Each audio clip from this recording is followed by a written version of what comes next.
Diva's a happy girl. It is a Green Thumb Thursday, and look who's here. My Green Thumb boyfriend, Justin Rohner of Agriscaping Technologies. You do not want to go wrong with anything when it comes to color. But if you don't have a green thumb, he's going to help you get it a little bit greener today. And we're talking about flower power. And look at all these beautiful flowers you brought, Justin. It's springtime. I mean, this is the hallmark of spring. It's all the flowers, beautiful. flowers, and more flowers. And I love just the array of different colors with the reds and the pinks, the fuchsias, the purples. Now, is it easy to get this to blossom and bloom in your garden, or is this a lot of work? Well, I think it's easy if you get them in the right place and you got the right soil support. Okay, it always starts with the soil. It starts with the soil. Yeah. Everything grows out of the soil, and so you got to start there. And so one of the first tips for ultimate flower power, you got to make sure you got phosphorus. Phosphorus. So you got the NPKs, you got the ingredients that are in most of those fertilizers, and the P, the middle one, is the most important one for growing the flowers and actually growing fruits later. Okay, so now phosphorus is very, very important. And we're going to learn about the certain types of flowers that grow best in the spring. Yeah, so the first thing, get that soil good, and then these are all ones that you can actually grow this time of year. Some of my favorite bulbing ones are like the irises. Okay. So they're just starting to bud out, and so it's really important to give them some nice support with the phosphorus in the soil.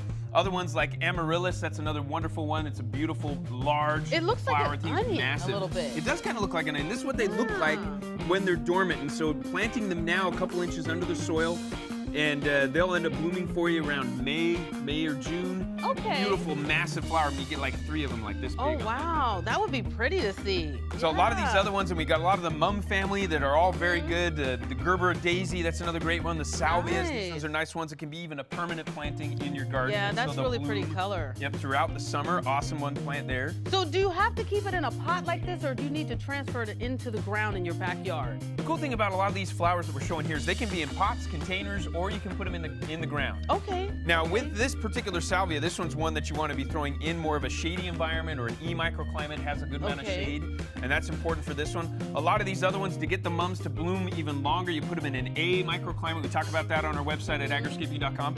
So you want to check that out, learning more about microclimates. That'll help you extend the seasons of a lot of these flowers. Okay. And one of my favorite things, I mean, if you want to add flowers, add edible flowers. So everything basically from here over, these are edible. Okay. Now, do these edible flowers help with anything as far as, you know, because some of the edibles that you do have, they help with a cold, or they help make you feel good, boost your immune system. Do these do anything, or they're just pretty? Well, they're also really good for your immune system, like the dianthus, that can be a good supporter for your immune system. If you want a nice calming tea, you can make it out of the lavender. That's another great one that you could use. Oh, very pretty. So you would just cook that off and put it in, just crush it up and then put it in some water? You can put in some water, warm it up, steep it up. We actually throw that into lemonades as well. It adds a little wonderful little aromatic flavor. You got this nice fragrant flavor that's added to the lemonade. The carnation's also a good edible one, not really in terms of a medicinal value, it's more of a garnish.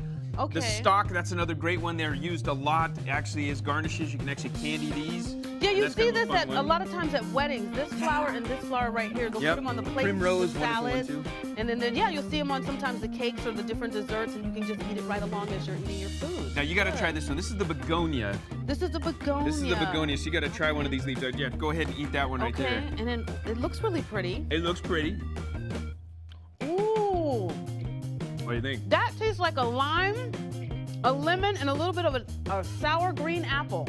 There you go, all in one, in a flower. My God. Now the leaves are about the same. They have a little bit more on the... Ooh, that's good. These are wonderful. It does taste like a green apple. So you want to check out our website, look at our edible flower guide, find out some more of the cool edible flowers that you might be able to grow to beautify your garden, but also just make it awesome. I mean, have this kind of relationship with your garden. Right, have a good relationship with your flower power. But let's tell everybody about the classes, because people see all of this and they're like, there's no way my thumb can get that green to produce all of this.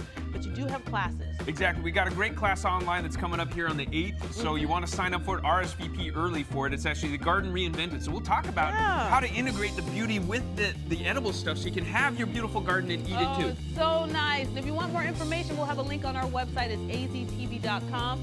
Don't forget, too, you can always take a tour and just see everything up close and personal at Justin's own place. I've been there. It's fantastic.